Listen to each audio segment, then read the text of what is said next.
Dirt Farmer Jay here from dirtfarmerjay.com. You know, I've just bought a new string trimmer for my yard. I had a curved shaft, two-stroke one for about 10 years and finally wore it out. And I decided to invest in one of the new straight shaft four-stroke models. And I've had a good success with the Bilt brand. So I decided to go ahead and buy one of their models. Bought it at a big box store here recently. Costs about $200, and what we're going to review today is the straight shaft gas trimmer. It's a TB675-EC, as I said, from Bilt. Now, this is a great little trimmer by all appearances. The first thing I'm going to do is just kind of unbox it. You're seeing the retail packaging over there earlier, and that's what the package it comes in. I have a little bit of feedback right off from my friends at Bilt. The packaging, I don't think it's up to your best effort. It's a little bit lightweight. When I carried the unit home and started to carry it out, the bottom of the box couldn't support the weight of the engine head and all that, and it started to drop out. Fortunately, it was only a couple inches above the garage floor, but nonetheless, if you look over here, this is what came out of the bottom of the box, and it actually split the whole thing like this. No damage to the unit itself, but this was a little inadequate. So my friends at Bilt, I'm going to say, take a look at your packaging there a little bit and beef it up, because it's a great product by all appearances inside. Second thing I wanted to mention right off is there's a little QR code up here that you can go use your smartphone and get a quick video. You're not going to need it because you're looking at this one. But there was a little bit of a problem with that video as well. When you tuned into that, it didn't go directly to this product. You had to actually go through some sub things, etc., etc. So that's just a little heads up on that. But let's look at the product itself. Overall, by all appearances, it's a good product for the price. This is not a commercial unit, but it's not a lightweight unit either. I'd call it mid-range. The components, everything certainly fall in that area. And when you buy this, you're going to get it in the pieces you see before you right here. What you're going to get is the unit pretty well pre-assembled with the main shaft. We'll have that out on the table in a moment. You end up with a whole bag of parts and manuals and that sort of thing. This comes pre-assembled. There's a set of quick start that's assembled right onto it right here. The head, which is called a bump advance head, is already there, and it's ready to roll as well. And then the only thing you're going to need to assemble this are two tools. One, you're going to need a Phillips screwdriver, number 2 Phillips, and you'll need a 3/8 inch socket, and those are not used heavily either in this. We're going to have this whole thing assembled in just a few minutes. Now, Dirt Farmer Jay likes power tools, so I like to use my number 2 Phillips to replace this. Is this. Having said that, remember, you can do a lot of speed with this and a lot of torque, and that this is a variable speed. You can slow it down, do the job it needs to do, and you can use this just fine. Just don't over torque things. That's all I'm saying, okay? All right, well, let's go ahead and jump in. Let's get rolling here. The first thing you're going to do is prep this unit right here. Now, the first thing we're going to put on here is the guard head, and that comes in this. We'll come back to the other contents of the bag here in just a moment. The guard head is in here, and I'm going to pull off the gas treatment they give you. That's the head that actually protects you. When this unit's running, the speeds it runs, whatever the rotational speed is right here at the center of the hub, the tip speed out here is exponential. So when these things are whipping around, they can really throw even low weight items with a great amount of velocity. It can become a projectile. And if you like your windows, you want to make sure your car doesn't get dinged or take out a windshield, or you like just your own legs, don't wear shorts, flip-flops, that sort of thing, be protected. But one of the things that's the first line of defense is right here, this deflector, and has a cutter on the end to self-trim the length of the strings too. The way this is assembled is just really easy. You can see right off, the screws come from the factory, already installed in pre-captured nuts down at the bottom there. So we're just going to back those out, and that one is a little tight. That's all right, I'll tell you what, that's what this comes in for. I'm glad that they put them in secure enough that they don't get lost in the package.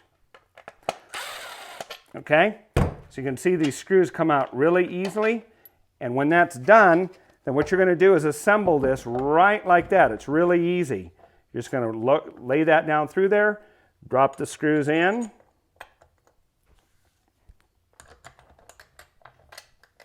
Let them find home. And then on a slow speed, again, don't run these all the way in. And by the way, don't put one side completely in before you go to the other to make sure you get it centered well. There we go. Now I'm going to let the drill do a little bit of impact drivers and make sure it's in. That's it. That's ready to go. As you can see, it's ready to go. If I take the shaft down at this end and rotate it, you can see that's going to spin like that, okay, when it's in use.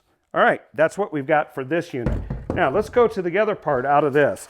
By the way, I want to just mention, I like to make sure I warranty all of my products right away, just in case there's a problem. I usually don't have problems with the equipment I buy of this grade, but every once in a while something fails or there's a recall or something like that. If it's under warranty, these companies just do a great job of just following up with you, etc. They want to make sure they maintain a great reputation out there, and whether it's Bilt or some of their competitors, I've had the same type of experience with them. But here we go. We now have the main unit where everything's pre-assembled here. The only thing we're going to do with this is we're going to put the handle that we would actually use this in when we're out doing the work here.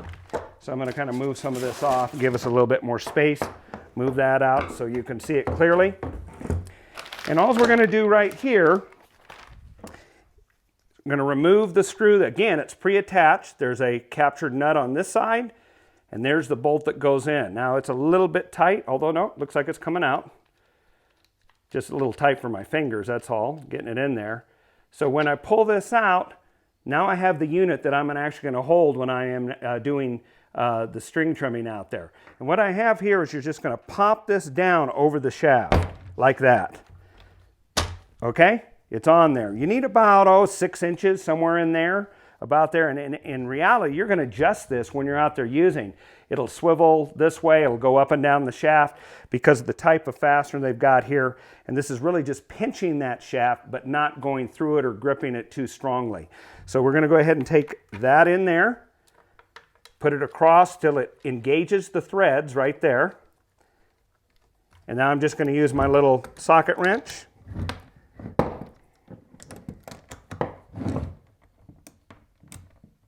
Oh, no wonder. Got on reverse. There we go.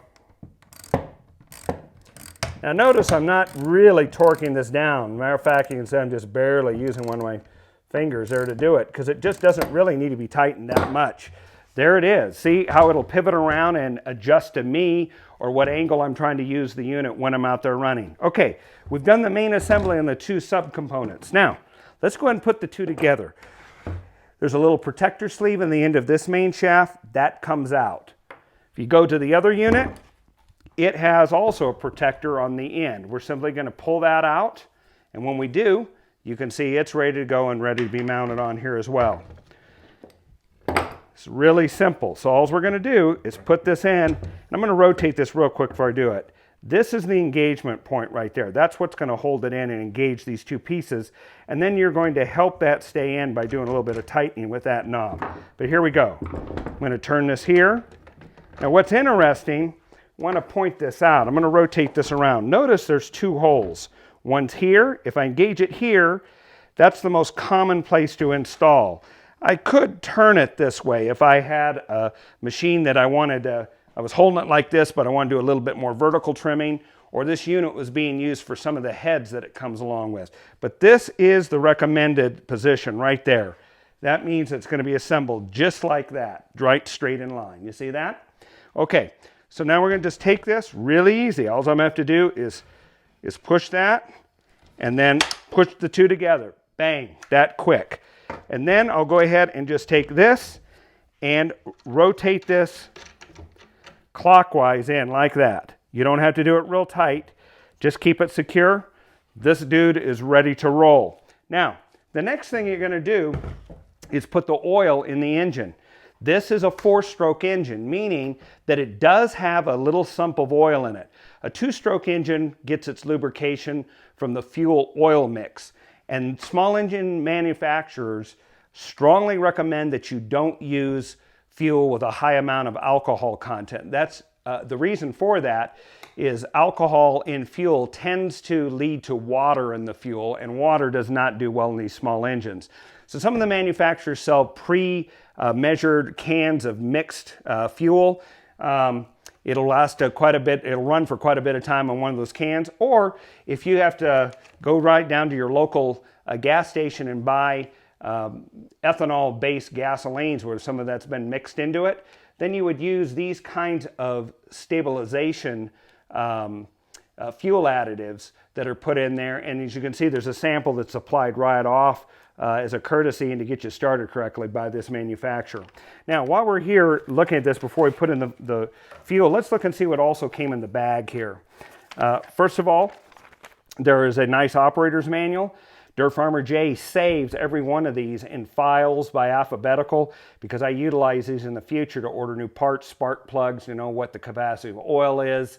All sorts of things are just great references. And if I ever sell the tool, it's a great courtesy to pass on the manual to the next buyer as well. Here's another thing that comes in here, and that's a product registration card. And as I mentioned earlier, I've already registered this online. I found it to be painless, very quick. Their site's intuitive, it's responsive. They don't ask a lot of invasive questions, and everything I successfully registered probably in about 5 to 7 minutes.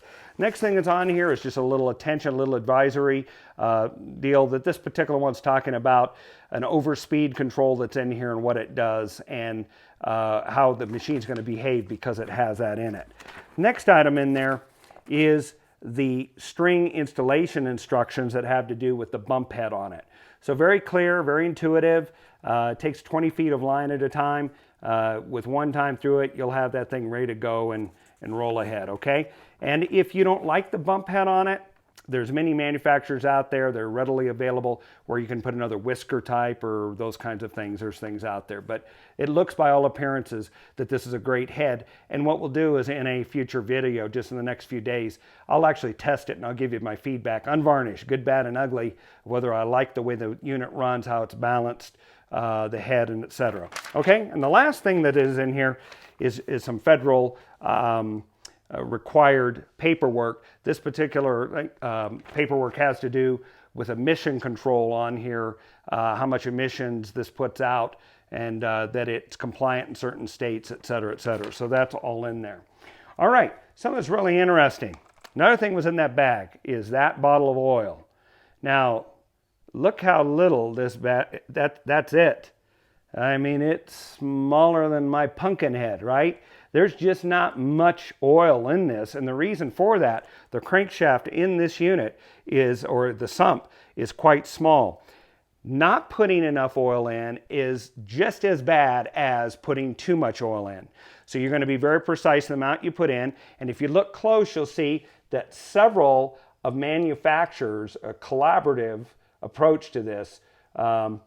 Troy Bilt, of course, I believe is right up in that area there, but you can see that this is a common approach by these manufacturers that you're using this specific, and this is standard weight 30 non-detergent oil is my understanding. It says right down there, HD SAE 30. So we're just going to put that in there. All right, I will actually, in the follow-up video in just a few moments here, we'll actually fuel this up. And I'll put the oil in it and we'll fire it up and you can see firsthand, does it fire up as it should? Did everything go as it could? And we'll be right back with a flash of the video.